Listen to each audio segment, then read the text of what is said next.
নলবাৰীত ৰাজ্যিক পৰ্যায়ত নিচাযুক্ত দ্ৰব্য নিষ্পত্তিকৰণ অভিযান। এই অভিযানৰ শুভ উদ্বোধন মুখ্যমন্ত্ৰী হিমন্ত বিশ্ব শৰ্মাৰ।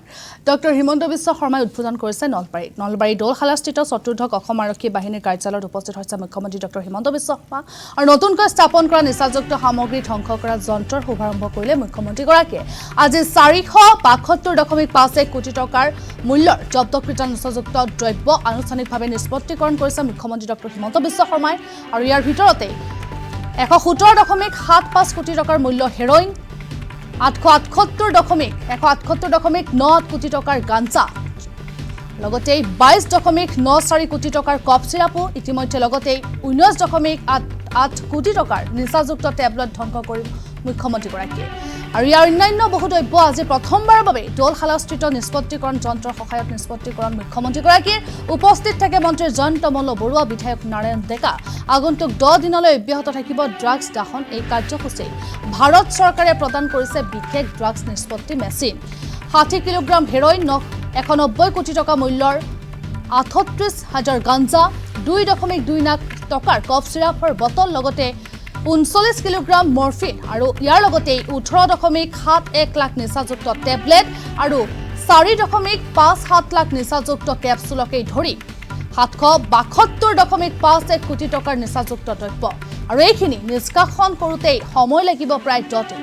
যোৱা 5 বছৰত অসম আৰক্ষীয়ে জব্দ কৰিছে 3,227 কোটি টকাৰ নিচাযুক্ত সামগ্ৰী।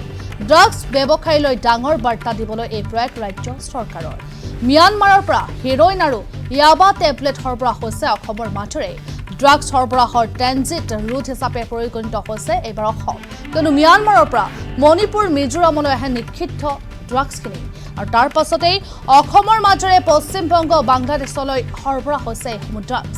ড্ৰাগছৰ মুখ্য ব্যৱসায়ীজন বিদেশত বহি থাকে, যাৰ পৰিপ্ৰেক্ষিতত কৰাত অসুবিধা হৈছে। মন্তব্য আজিৰ দিনটোত মুখ্যমন্ত্ৰীগৰাকীয়ে ড্ৰাগছৰ বিৰুদ্ধে অসম আৰক্ষীক কঠোৰ হ'বলৈ নিৰ্দেশ ৰাজ্যৰ মুখ্যমন্ত্ৰী ডক্টৰ হিমন্ত বিশ্ব শৰ্মাৰ। কোনো ধৰ্ম সম্প্ৰদায় নাচায় ড্ৰাগছৰ বিৰুদ্ধে। আৰু ইতিমধ্যেই লগ যুদ্ধংদেহী তৎপৰতা। ড্ৰাগছৰ বিৰুদ্ধে যুদ্ধ অব্যাহত ৰাখিব ৰাজ্য চৰকাৰে আৰু ইতিমধ্যেই অধিক সষ্টম হৈ পৰা দেখিবলৈ পোৱা গ'লে এইবাৰ ৰাজ্যৰ মুখ্যমন্ত্ৰীগৰাকী। এয়া নলবাৰীত ৰাজ্যিক পৰ্যায়ত নিচাযুক্ত দ্ৰব্য নিষ্পত্তিকৰণ অভিযান আৰু এই অভিযানত উপস্থিত থাকে আজিৰ দিনটোত ৰাজ্যৰ মুখ্যমন্ত্ৰী ডক্টৰ হিমন্ত বিশ্ব শৰ্মা। এই অভিযানত শুভ উদ্বোধন কৰিছে ৰাজ্যৰ মুখ্যমন্ত্ৰী হিমন্ত বিশ্ব শৰ্মাই। এয়া নলবাৰীৰ দৌলশালাস্থিত চতুৰ্দশ অসম আৰক্ষী বাহিনীৰ কাৰ্যালয়ত উপস্থিত থাকে মুখ্যমন্ত্ৰীগৰাকী। লগতে নতুনকৈ স্থাপন কৰা নিচাযুক্ত সামগ্ৰী ধ্বংস কৰা যন্ত্ৰৰ শুভাৰম্ভণি কৰিছে আজিৰ দিনটোত অসমৰ মুখ্যমন্ত্ৰী ডক্টৰ হিমন্ত বিশ্ব শৰ্মা। আৰু নলবাৰীত উপস্থিত হৈ আজিৰ দিনটোত মুখ্যমন্ত্ৰীগৰাকীয়ে কি মন্তব্য আগবঢ়াইছিল এই সন্দৰ্ভত আমি কিছু মন্তব্য পুনতে শুনুৱাই ল'ব বিচাৰিছোঁ। কেইদিনমান আগতে অসম বিধানসভাত আমি সকলো ৰাজনৈতিক দলে ড্ৰাগছৰ মহামাৰী আৰু যুৱ প্ৰজন্মৰ ওপৰত ইয়াৰ প্ৰতিকূল প্ৰভাৱৰ বিষয়ে আলোচনা কৰিছিলোঁ। আলোচনাত সকলো দলৰ সদস্যই গুৰুত্ব আৰোপ কৰিছিল যে অসম আৰক্ষীয়ে ড্ৰাগছ প্ৰচলন ৰোধৰ বাবে কঠোৰ ব্যৱস্থা গ্ৰহণ কৰিব লাগে। বিগত 5টা বছৰত আমি প্ৰতি বছৰে প্ৰায় 1000 কোটি টকাৰ ড্ৰাগছ জব্দ কৰিছোঁ আৰু বিভিন্নজনক NDPS আইন আৰু আইনৰ আন ধাৰাসমূহত অভিযুক্ত কৰি আমি আদালতৰ ওচৰলৈ গৈছোঁ আৰু বহুজনক ইতিমধ্যে আদালতে কনভিক্ট কৰিছে, কাৰাদণ্ড দিছে। আৰু নিচাযুক্ত সামগ্ৰীসমূহ আমি বিভিন্ন সময়ত পাব্লিকলি ডেমেজ কৰি বা পাব্লিকলি বিনষ্ট কৰি আমি ড্ৰাগছৰ ব্যৱসায়ীসকলকো এটা বাৰ্তা দি আহিছোঁ। অসম আৰক্ষীৰ দৌলাশালস্থিত চতুৰ্থ আৰক্ষী বাহিনীৰ আজিৰ এই দিনটোত আমি 472.51 কোটি টকাৰ মূল্যৰ ড্ৰাগছ বিনষ্ট কৰিবলৈ আজি আমি ইয়াত সমবেত হৈছোঁ। আমাৰ হাতত যিমানখিনি ড্ৰাগছ আছে এই ড্ৰাগছখিনি আমি অহা 10 দিন জ্বলাই থাকিব লাগিব। অৰ্থাৎ আজি আমি যিখিনি কৰিলোঁ সেইখিনি প্ৰতীকী, কিন্তু ইয়াত আমাৰ যিমান আছে এই ড্ৰাগছখিনি আমি অহা 10টা দিন আমি ইয়াতে জ্বলাই থাকিব লাগিব। আৰু তাৰ কাৰণে ভাৰত চৰকাৰৰ গৃহ মন্ত্ৰালয়ে আমাক এটা স্পেচিয়েল ইনচিনেটৰ দিছে, অৰ্থাৎ সুৰক্ষিতভাৱে জ্বলোৱাৰ ড্ৰাগছ জ্বলোৱাৰ এটা মেচিন আমাক ভাৰত চৰকাৰে দিছে। ইয়াক আমি দৌলাখালত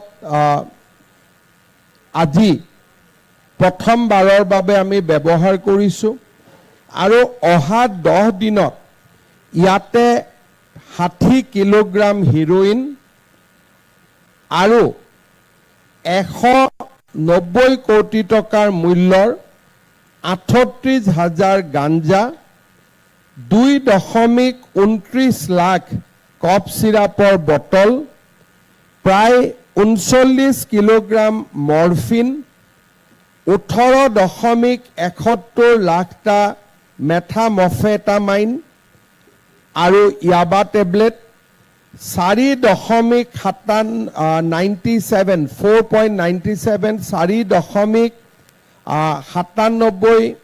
লাখ টেবলেট আৰু কেপচুল, 3.2 কিলোগ্ৰাম মেটামফেটাইনকে ধৰি কোকেন, আফিং আৰু পপি ষ্ট্ৰ ইয়াক ধ্বংস কৰা হ'ব।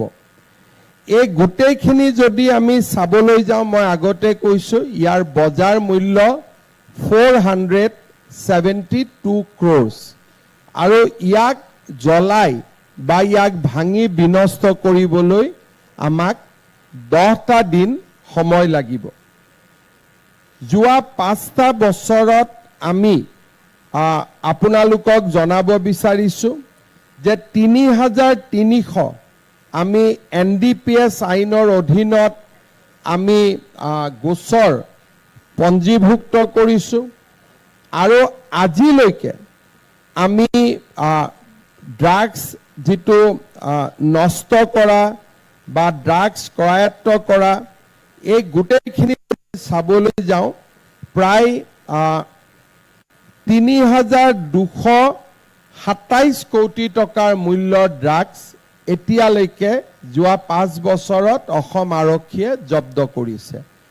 3,227 কোটি ড্ৰাগছৰ 472 কোটি টকাৰ ড্ৰাগছ আমি ইয়াত নষ্ট কৰিছোঁ যদিও সময়ে সময়ে অসম আৰক্ষীয়ে আদালতৰ অনুমতি লৈ জব্দ কৰা ড্ৰাগছ আমি ধ্বংস কৰি থাকোঁ। কিন্তু বিধানসভাৰ আলোচনাৰ পৰিপ্ৰেক্ষিতত আজি আমি কেন্দ্ৰীয়ভাৱে এই ড্ৰাগছ আমি ধ্বংস কৰাৰ কাম আজি আমি ইয়াত কৰিছোঁ, যাতে ড্ৰাগছ ব্যৱসায়